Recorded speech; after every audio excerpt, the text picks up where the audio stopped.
দিয়ে যাওয়ার সময় দেখলাম এটা অটোমেটিক শট নিয়ে, দেখো তার কত দূরে। এই গাছ থেকে হঠাৎ করে একটা পাখি পড়লো, দেখো পাখিটা খুব খারাপ লাগছে। দেখি মারা গেল নাকি বুঝতে পারছি না। এ বাবা, এ বাবা, আবার একটা পা নেই, উপর থেকে পড়লো, দেখলো কিসে কামড় দিল কে জানে বাবা, কি অবস্থা দেখো তো। যত উপর থেকে পড়লাম একটু দূরে ছিলাম, এসে দেখি সামনে, বাবা মারা গেল। এ ভগবান, মানে অন্য পাখিরে অ্যাটাক করলো নাকি, দেখো পুরো কি হয়ে গেছে। এটা কি করবো ভাই,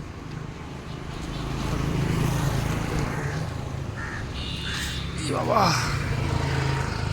মারা গেল নাকি বুঝতে পারছি না। কি করলো, মানে অন্য পাখিরে অ্যাটাক করলো না কিসে শট খেলো বুঝতেও পারছি না। পা নেই একটা আবার, বাবা করবো, দিতে হবে এগুলোটা। আমি করবো এখানটায় পুঁতে দিই, নাহলে কুকুর খেয়ে নেবে, খারাপ লাগছে দেখে।